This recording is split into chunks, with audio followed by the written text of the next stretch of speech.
Hey everybody, it's Manny Moustakakis back again for another in the series of live videos that I'm doing about heart disease. February is Go Red for Women Month, and today I decided to talk a little bit about nutrition. A friend of mine recently asked, what do you recommend for people who've had heart attacks? What kind of diet do you recommend afterward? And that got me to thinking that I don't really actually make a lot of changes in diet or recommend a particularly different diet for people who've had heart attacks compared with just what I think of as a healthy, balanced diet to begin with. So today I'm going to talk about basically different food types that I like and different food types that I try to avoid. We'll talk about a few different clinical scenarios, and we'll talk a little bit about some things like alcohol and some other strategies for diet. And this is a topic that I actually got a lot of interest in as I sort of advise people on weight loss and healthy strategies. So in general, I actually believe a lot in moderation, eating regular food, eating whole foods, and I try not to recommend restricting a lot because it's just not that easy for people to follow a highly restrictive diet. And there's a few different considerations that I'll talk about, but in general I think it's important to eat in moderation, eat real food, and eat things that you'll like because you're more likely to stick to it. So what do I think are the types of foods that you want to eat a lot of?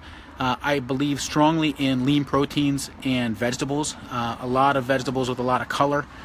So orange colors like carrots, a lot of green colors, red colors, lean proteins like fish and chicken, and even red meat, lean cuts of red meat. In moderation, I try to recommend a lot of fiber and a lot of fruit, and a lot of water. So I tend to recommend lower calorie diets. I try to avoid foods that have a lot of fat component, particularly heavy foods, heavy creams, heavy dairies, a lot of juices that have a lot of sugar, and pretty much anything with processed sugar in it. There's a lot of empty calories that hide there. There's a lot of empty calories that hide in complex carbohydrates, so anything with processed sugars, pastas and breads, as much as we love all those things, they taste great, but complex carbohydrates tend to do a couple of things. They tend to turn into fat very easily, which gets deposited around your gut and around your organs, and they tend to cause insulin surges in your body, and that's sort of what leads to that crash. A couple of hours after you have a big meal, particularly a heavy pasta or a lot of breads, you're going to feel that crash. That comes from big surges in insulin that really do a number on your blood sugars. I also try to avoid particularly salty meals and processed foods. They have a lot of salt in it. In general, water tends to go where salt goes in your body, so particular issues with blood pressure, particular issues with heart failure, salty foods are going to get you in trouble. So that's sort of an overview of what the types of foods that I tend to try and eat a lot of and tend to avoid, but you do have to take into special consideration a couple of different disease states.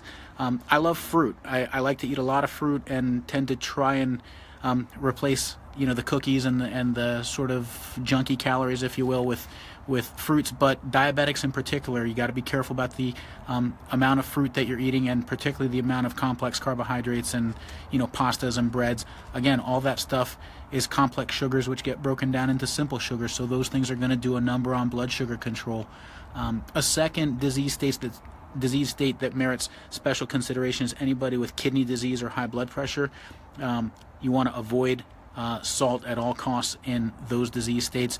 And kidney patients, obviously you should be consulting with your nephrologist, your kidney specialist, but kidney patients generally want to eat lower protein diets too. So protein can be a problem with that, and that's something that you should definitely talk with your doctor about, or a nutritionist about. And last is the last topic I want to touch on is celiac disorders, any kind of gut absorption disorders or gastrointestinal disorders. Those patients are going to have a hard time with a lot of grains and wheats. A lot of the sort of gluten-free craze comes from understanding, I call it a craze kind of tongue-in-cheek, but there's a lot of people with gluten intolerance that come from malabsorption syndromes, but a lot of people with GI disorders or GI disease processes don't really handle a lot of heavy fats very well and have difficulty with absorption there. So that's another category to sort of be careful of. I definitely believe in not skipping meals, in not in staying well hydrated. Eating smaller meals is a good strategy for staying full. Eating a lot of fiber is a good strategy for staying full. And you know, when I talk about fiber, a lot of times, what does that mean? That might mean a lot of fruit and green vegetables. So apples tend to have a lot of fiber in it. A lot of green vegetables like broccoli and so forth have fiber in it. And then there's a whole series of high grain, of high fiber grains, and there's a lot of high fiber bars out there and things like that. There's a lot of places you can get a lot of fiber in. So I'm going to move on for the last minute or two here to alcohol, because alcohol is a question that always comes up in my practice. What about alcohol? You know, again, just like food and calories and the types of foods that you want to eat, I recommend alcohol in moderation. I don't restrict it entirely. There's a lot of evidence about red wine and heart disease. Yeah, 1 glass of red wine a day may be helpful for heart disease, and if you like red wine, then a glass a day probably isn't going to hurt much. 1 bottle a day is a different story, so there's a difference in moderation there. Same thing with harder liquors or beer. I don't necessarily advise against them. The benefit of red wine and heart disease does not extend to hard liquor, does not extend to beer, but if you like those things, 1 or 2 drinks a day, probably not going to hurt much. 1 or 2 bottles of drinks a day is going to be a big problem eventually. So you can see where the overlying theme is about moderation. Pretty much the only thing that I can't recommend even in moderation is smoking, but I think that probably goes without saying. So, you know, the last minute or two, I'm going to describe basically what a typical day might look like for me.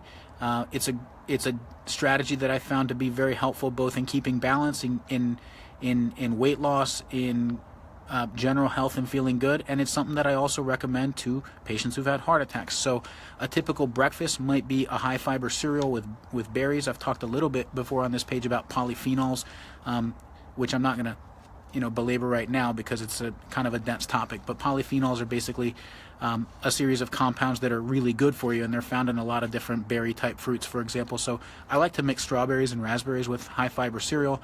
I generally prefer almond milk, but that's more of a taste thing for me. There's not really, I don't think, much benefit to be gained by avoiding, regular milk or low-fat milk. Lunch is usually kind of on the run in the hospital cafeteria because I'm usually pretty busy, and it's not practical for me to pack lunch and bring it. But I eat a lot of salads. I eat a lot of grilled chicken. I try to avoid, the burger line, all the French fry lines, all that stuff. I avoid all that stuff. I tend to drink only water at lunch. I skip coffee. I do drink coffee. I'll have 1 cup of coffee in the morning. That's another thing in moderation. 1 or 2 cups of coffee, no big deal. 6 or 8 cups of coffee a day, might lead to some issues. And then, usually a piece of fruit in the afternoon, or maybe a yogurt as a snack. And then in the evening, again, a piece of some kind of lean protein, lean cut of red meat or fish or something like that. And then more vegetables and more fruit. And I find that if I fill up on fruit, then I tend to avoid the boredom eating that comes from snacking late at night, pretzels and chips and cookies and all that stuff. So, if you guys have any questions or comments for me, feel free to comment below. I'm happy to try and answer all of them. And if you guys have insight into your own nutritional strategies, I'd love to hear about it. As always, I'd love to hear where you're watching from. I'm on Long Island, New York, right in front of my house on my porch. And, I hope you guys got something out of this. And I look forward to doing another video soon if you guys are finding these helpful. So have a great night, and be well, everybody.